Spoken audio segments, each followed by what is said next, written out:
This weekend, Donald Trump is in Scotland because when you're running away from your Epstein problems, you probably want to run as far as humanly possible. And it helps if there is an entire ocean between you.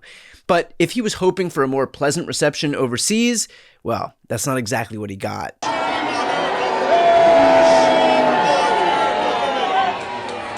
The Scottish Government has bended the knee and kissed the ring. This is a protection racket.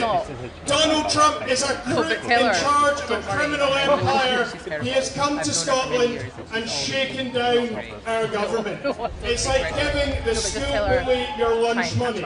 They will just keep coming back for more. It looks like protests have erupted in Scotland amid Trump's arrival there. Now, he's visiting for what he's calling a working visit, which is Trump speak for what he's actually doing, celebrating the August 13th opening of a new golf course in Aberdeenshire billed as the greatest 36 holes in golf. And of course, as I mentioned before, if ever someone would need to run away from their problems, namely a pedophile who billed Donald Trump as his closest pal, then an island 3,500 miles away from Washington, D.C. seems like a good place to start. But while Trump treats Scotland as a refuge, the people of Scotland are anything but willing to allow him to rest easy once he's there. And to Scotland's credit, they've been nothing if not consistent. Here was the scene back in 2018 when Trump visited Glasgow. I think it's very important that we show that, he's not welcome here in Scotland or the UK, and I think it's very important that he knows that. It's Donald Trump, it's not the President of the United States, it's Donald Trump the person, and his views are just disgusting.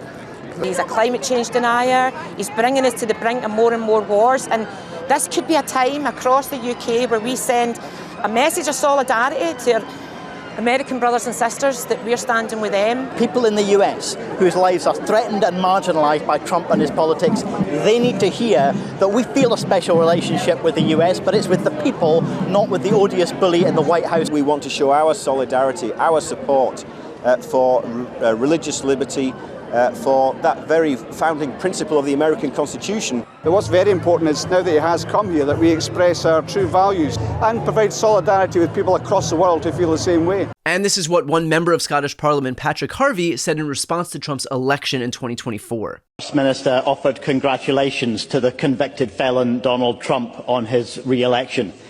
Writing officially on behalf of the Scottish Government, he wrote that he is sure Scotland's cultural and social ties with the US will flourish during the presidency of a misogynist, a climate denier, a fraudster, a conspiracy monger, a racist, a far-right politician who tried to overturn an election result both covertly and by inciting violence. Words fail me. What social and cultural ties does the First Minister really think will benefit from a relationship with such a man? In fact, even his political pressures seem to hit roadblocks in Scotland. More than a decade ago, the Scottish government granted permission for a wind farm to be built off the coast that would be visible from one of his golf courses. Now, Donald Trump sued to prevent it from happening. He lost in court, and 11 wind turbines were erected off the coast. The turbines are still visible from Trump's property to this day, serving as a constant reminder of his failed fight against renewable energy in Scotland, which adds another layer to his visit there. He's not just promoting his golf courses, but he's returning to the scene of one of his most public environmental and business losses. And so it should probably come as a pretty big shock to Donald Trump when he's not insulated by his groveling sycophants and yes men at Mar-a-Lago or the White House or his rallies, but rather when regular people get to make their feelings known, relentless booing and jeering is generally the response. Case in point, this is the FIFA Club World Cup just weeks ago.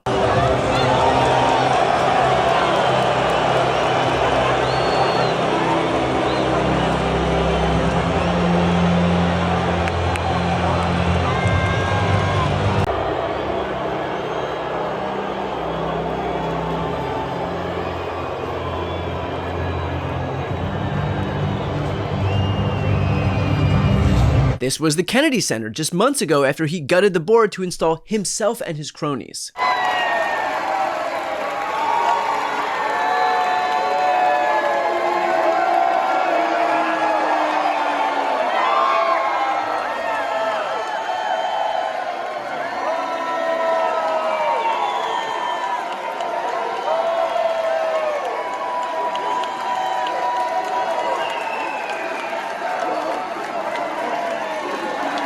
This was the administration's welcome in Greenland amid their threats of annexation.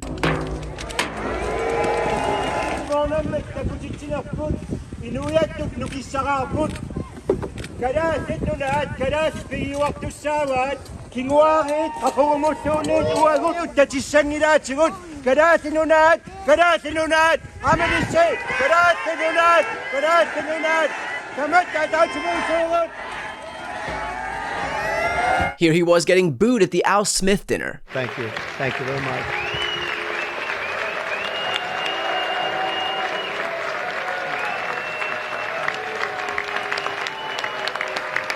Here's him getting booed at UFC 244.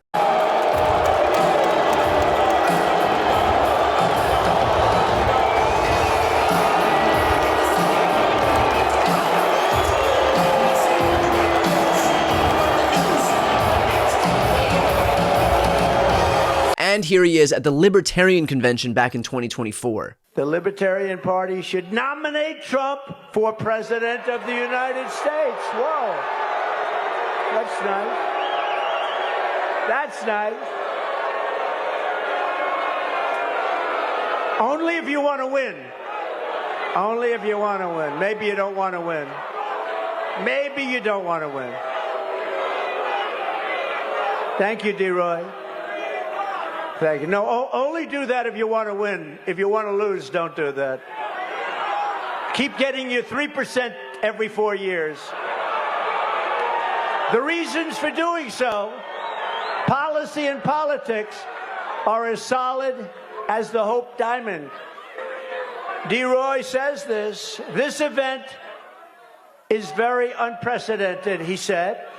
As the Cato Institute president, Peter Gotler, observed in Thursday's Washington Post, it will be the first time in U.S., think of this, first time in U.S. history that a presidential candidate of a rival party will address the convention of a party that is presumably gathering to nominate its own candidate. Now I think you should nominate me or at least vote for me, and we should win together.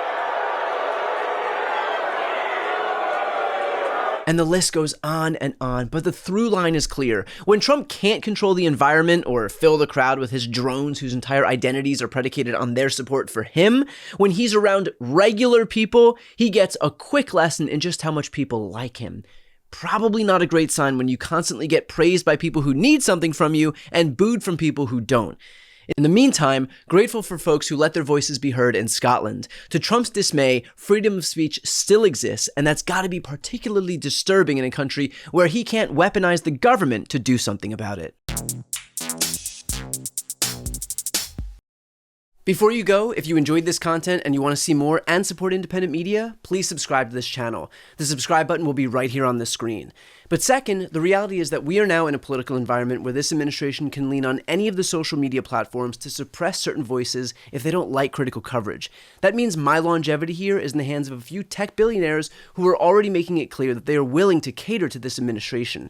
To that end, signing up for my newsletter is a way for me to reach you directly if that ever becomes necessary. I'll put the link right here on the screen as well, so please sign up. It's free, but there's also an option to do a paid subscription if you'd like to support me and my team.